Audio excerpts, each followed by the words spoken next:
વિભાગ એફ નો વિભાગ ઈ નો દાખલા નંબર 7 નો અભ્યાસ કરીએ છીએ. પેજ નંબર છે 168. એક ફેક્ટરીમાં ઉત્પાદિત થતી વસ્તુઓનું કુલ ખર્ચ વીઘે y બરાબર 10 વત્તા 3x x એ ઉત્પાદિત એકમોની સંખ્યા અને y એ x એકમોનું કુલ ઉત્પાદન ખર્ચ દર્શાવે છે. ફેક્ટરીમાં દરરોજ ઉત્પાદિત થતી વસ્તુઓની એકમોની સંખ્યાનો વિસ્તાર 50, ચતુર્થક વિચલન 5, સરેરાશ વિચલન 8 અને પ્રમાણિત વિચલન 10. આ માહિતી પરથી કુલ ખર્ચ y નો વિસ્તાર, ચતુર્થક વિચલન, સરેરાશ વિચલન અને પ્રમાણિત વિચલન મેળવવાનું છે.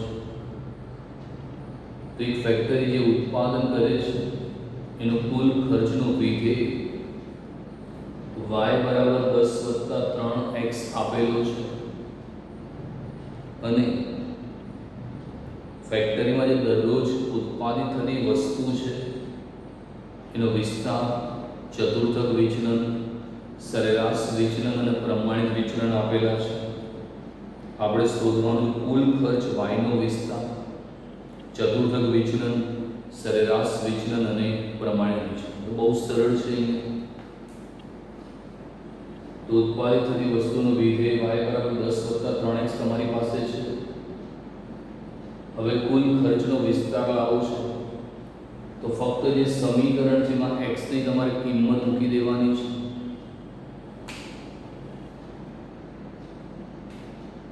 તો પ્રસારમાં ની કિંમત ઉગમ બિંદુ થી સ્વતંત્ર છે. ઉગમ બિંદુથી સ્વતંત્ર છે એટલે મતલબ તમે એમાં ચેન્જ કરો છો તો એની કિંમત બદલાતી નથી. એટલે y બરાબર 10 વત્તા 3x છે. એમાં 10 છે અચળ છે જેની પાછળ x ના હોય અચળ. તો આપણે આટલું સમીકરણ ધ્યાનમાં લેવાનું. આ y બરાબર 10 વત્તા 3x છે તો 10 એ અચળ સંખ્યા છે. એની આપણે અવગણના કરવાની એટલે 10 ને ધ્યાનમાં નથી લેવાનું. તો y બરાબર 3x. હવે ફક્ત કિંમત જ મૂકવાનું છે. કુલ ખર્ચનો વિસ્તાર r બરાબર અહીંયા y બરાબર શું છે 3x. તો એની અંદર વિસ્તારની જે કિંમત છે 50 એ આપણે મૂકી દેવાની છે. તો 3x તો x ની કિંમત 50 મૂકી દે 3 ગુણ્યા 50 એટલે 150 થશે.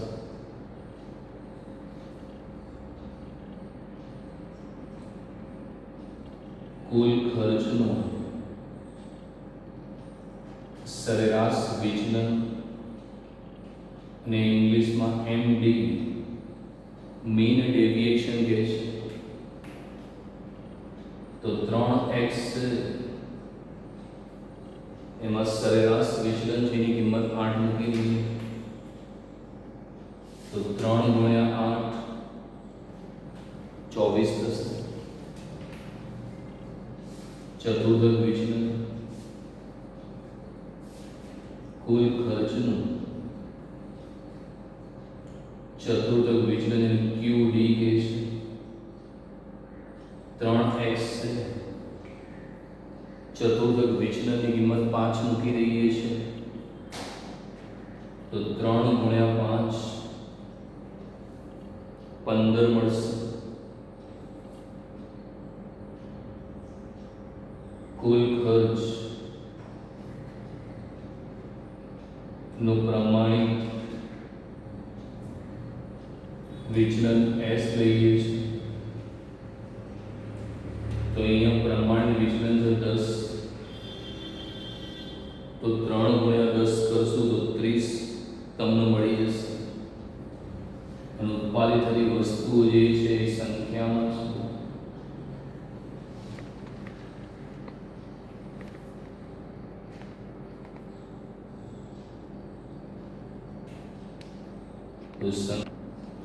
તો દાખલાની અંદર એક ફેક્ટરીમાં ઉત્પાદિત થતી વસ્તુઓનું કુલ ખર્ચનું વિધેય y બરાબર 10 વત્તા 3x, વિસ્તાર 50 આપેલો છે, સરેરાશ વિચલન 8 છે, ચતુર્થક વિચલન 5 છે, પ્રમાણિત વિચલન 10. હવે તમારે કુલ ખર્ચનો વિસ્તાર, સરેરાશ વિચલન, ચતુર્થક વિચલન અને પ્રમાણિત વિચલન લાવવાના છે. પ્રસારમાનનો ગુણધર્મ છે કે પ્રસારમાનની કિંમત ઉગમ બિંદુથી સ્વતંત્ર છે, પરંતુ સ્કેલ માપથી તેની કિંમત બદલાય છે. એટલે y બરાબર 10 વત્તા 3x, પણ આપણે y બરાબર ફક્ત 3x ધ્યાનમાં લેવાનું અને એમાં x ની કિંમત મૂકી દેવાની. કુલ ખર્ચનો વિસ્તાર r બરાબર 3x, તો વિસ્તાર છે 50, તો 3 ગુણ્યા 50 150. સરેરાશ વિચલન જેને મીન ડેવિએશન MD કહે છે, 3x સરેરાશ વિચલન છે 8, 3 × 24. ચતુર્થક વિચલન 5, 3 ગુણ્યા 5 15. પ્રમાણિત વિચલનની કિંમત છે 10, તો 3x 3 ગુણ્યા 10 એટલે 30 મળશે. તો આ રીતે મિત્રો વિભાગ E ના તમે આ ટૂંકા દાખલાનો અભ્યાસ કરી શકો છો. હવે વિભાગ B માં જે ટૂંકા છે એનો આપણે અભ્યાસ કરીએ છીએ. વિભાગ B ક્વેશ્ચન નંબર 1 લઈએ છીએ. વિસ્તારની વ્યાખ્યા. તો વિસ્તાર જેને અંગ્રેજીમાં રેન્જ કહેવામાં આવે છે, માહિતીના સૌથી મોટા અવલોકનની કિંમતમાંથી સૌથી નાના અવલોકનની કિંમત બાદ કરતા મળતી કિંમતને વિસ્તાર કહે છે. r બરાબર xh માઇનસ xl. એટલે તમારી પાસે જે પણ માહિતી હોય, જે પણ અવલોકન આપેલા હોય, એમાંથી સૌથી મોટું અવલોકન એને xh કહેવાય. x એટલે અવલોકન અને h એટલે હાઈએસ્ટ ઓબ્ઝર્વેશન.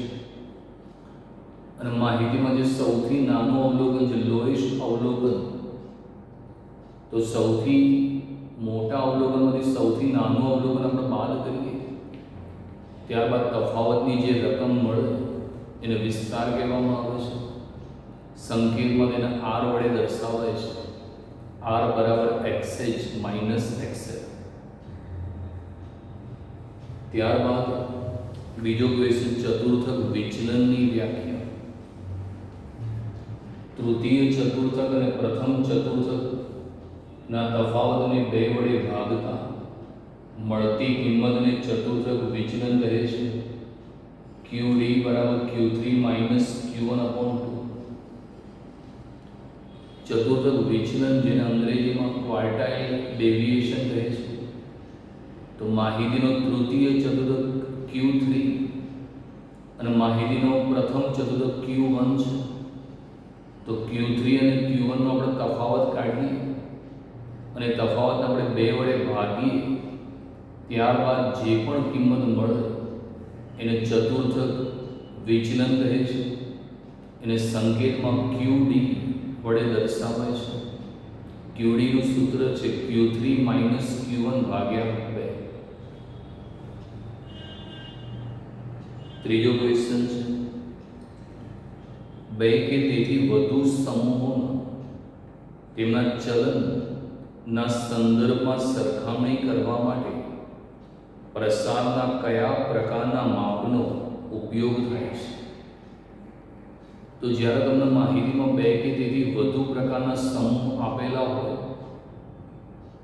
અને એના ચલનની તમારે સરખામણી કરવી હોય તો પ્રસારમાનના સાપેક્ષ માપનો ઉપયોગ કરવામાં આવે છે. નિરપેક્ષ માપનો ઉપયોગ એટલા માટે ના થાય કે નિરપેક્ષ જે માપ છે એ કિલોમાં, ગ્રામમાં, વજનમાં, સેન્ટીમીટરમાં, સંખ્યામાં હોય, પણ સાપેક્ષ જે માપ છે એ એકમથી મુક્ત છે, એટલે એની પાછળ કોઈ પણ ચિહ્ન દર્શાવવામાં નથી આવતું.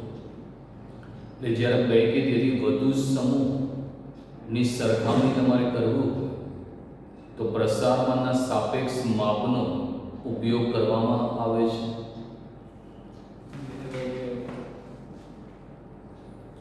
ચોથો ક્વેશ્ચન લઈએ છીએ. ક્વેશ્ચન નંબર 4, પ્રસારનું શ્રેષ્ઠ માપ કયું છે? તો જે પણ પ્રસારમાન છે એનું જે શ્રેષ્ઠ માપ છે એ છે પ્રમાણિત વિચલન.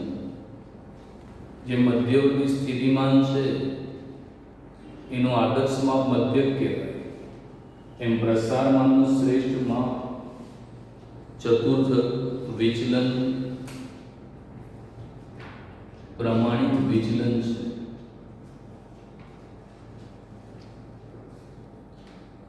તો પ્રસારમાનનું શ્રેષ્ઠ માપ એ પ્રમાણિત વિચલન છે, જેને સંકેતમાં S વડે દર્શાવાય છે. પ્રમાણિત વિચલનને પ્રસારનું શ્રેષ્ઠ માપ એટલા માટે કહેવામાં આવે કે એનાથી એ ખબર પડે કે માહિતીના જે અવલોકન છે એ મધ્યકથી કેટલા દૂર આવેલા છે, એની વચ્ચે કેટલો તફાવત છે એ જાણી શકાય. અને આ શ્રેષ્ઠ માપ છે. જેમ એક શિક્ષક હોય એના માટે ચોક અને ડસ્ટર ઉપયોગી છે, એટલું જ એક આંકડા શાસ્ત્રી માટે મધ્યક અને પ્રમાણિત વિચલન ઉપયોગી છે. તો પ્રસારમાનનું આદર્શ માપ એ પ્રમાણિત વિચલન છે. ત્યારબાદ ક્વેશ્ચન નંબર 5 લઈએ છીએ. જો 10 વિદ્યાર્થીઓની ઊંચાઈ સેન્ટીમીટરમાં આપેલી હોય તો વિચરણનો એકમ શું થાય? તો 10 વિદ્યાર્થીઓની ઊંચાઈ સેન્ટીમીટરમાં છે. હવે આપણે જો વિચરણનો એકમ, તો જે વિચરણ છે એને s² કહેવામાં આવે છે. તો હવે ઊંચાઈ સેન્ટીમીટરમાં હોય તો વિચરણ s², તો વિચરણનો એકમ થાય સેન્ટીમીટરનો સ્ક્વેર. તો 10 વિદ્યાર્થીઓની ઊંચાઈ સેન્ટીમીટરમાં છે, તેનું વિચરણ s² બરાબર થાય સેન્ટીમીટરનો સ્ક્વેર. દાખલા નંબર 6, એક કંપની પાઇપનું ઉત્પાદન કરે છે. પાઇપના વ્યાસ અંગે નીચે મુજબની માહિતી મળેલી છે. તે પરથી પાઇપના વ્યાસનો વિસ્તાર શોધો. તો વિસ્તાર લાવો છે, વ્યાસ સેન્ટીમીટરમાં છે. 20 થી 40, 40 થી 60, 60 થી 80, 80 થી 100, 100 થી 120. હવે વિસ્તાર લાવો છે તો વિસ્તારનું સૂત્ર છે xh માઇનસ xi.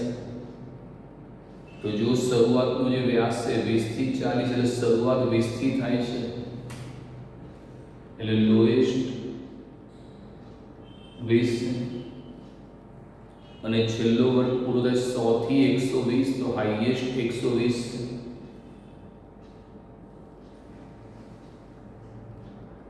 તો વિસ્તારનું મિત્રો સૂત્ર છે xh માઇનસ xl. 120 માઇનસ 20 કરીએ તો તમને 100 મળી જશે. અને પાઇપનો વ્યાસ સેન્ટીમીટરમાં છે, એટલે વ્યાસ સેન્ટીમીટરમાં લખી દઈએ છીએ.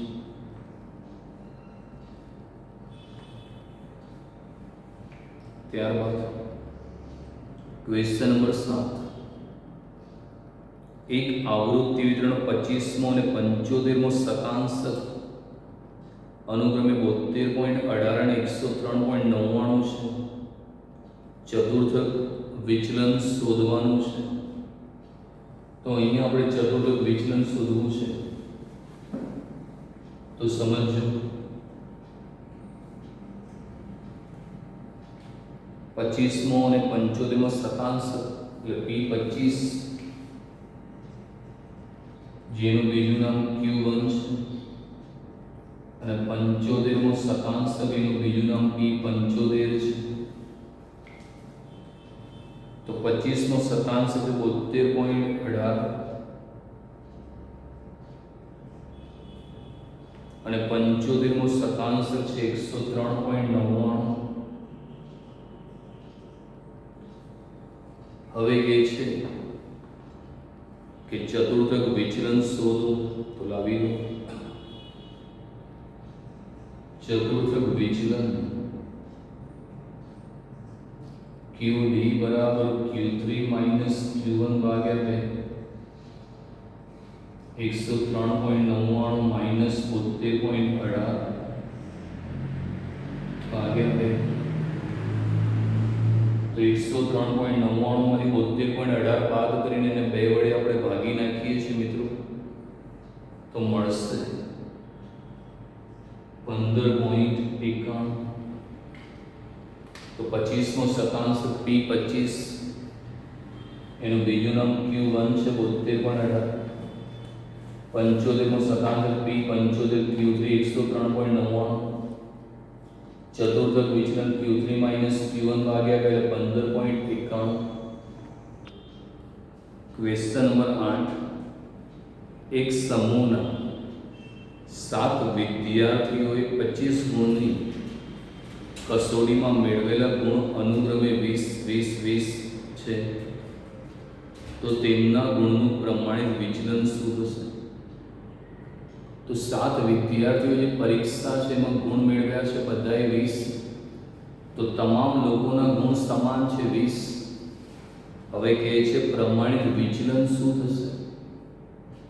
પ્રસારમાનનો ગુણધર્મ છે કે જો માહિતીના તમામ અવલોકનો સમાન હોય તો પ્રમાણિત વિચલન શૂન્ય થાય. સરેરાશ વિચલન પણ શૂન્ય મળશે, કેમ કે બધા અવલોકન સમાન જ છે. એટલે બધા અવલોકનનો સરવાળો કરો એટલે 140 થશે. x બાર લાવશો સિગ્મા xi અપોન n, 140 ભાગ્યા 7 એટલે 20, અને દરેકમાંથી 20 બાદ કરો, 20 માઇનસ 20 એટલે 0, 20 માઇનસ 20 એટલે 0, એટલે ફાઇનલ આન્સર તમને 0 મળશે. તો લખી દેવાનું સિમ્પલી રિમાર્ક્સ તરીકે, જો માહિતીના બધા અવલોકનો સમાન હોય તો પ્રમાણિત વિચલન શૂન્ય થશે. તો બધા જ અવલોકનો સમાન છે તો પ્રમાણિત વિચલનની કિંમત 0 થશે. 9મો ક્વેશ્ચન -1, 0, 4 સરેરાશ વિચલન શોધવું છે. તો 3 જ અવલોકન છે, -1, 0 અને 4. હવે આના પરથી સરેરાશ વિચલન જોઈએ છે. સૌપ્રથમ સરવાળો કરીએ, સિગ્મા xi 3 થશે, કેમ કે +4 અને -1, 4 માંથી 1 જાય તો 3. x બાર બરાબર સિગ્મા xi અપોન n, તો 3 ભાગ્યા 3, તો x બાર ની કિંમત 1 મળશે. સરેરાશ વિચલન માટે આપણે માનાંક કિંમત શોધવી પડશે. તો xi માઇનસ x બાર ની કિંમત 1 છે. તો દરેક અવલોકનમાંથી 1 બાદ કરીએ, અને માનાંકની ખાસિયત એ છે કે એમાં ધન કિંમત જ આવે. -1 માંથી 1 બાદ -2 થાય, પણ માનાંક છે આપણે +2 લખવા પડે. जीरोમાંથી 1 બાદ કરો તો આમ -1 થાય પણ માનાંક છે +1 અને 4માંથી 1 બાદ કરો તો 3 तो सिग्मा मानांक xi माइनस x बार 3 ने 4 ने 2 6 થાય સરેરાશ વિચલન લાવવું છે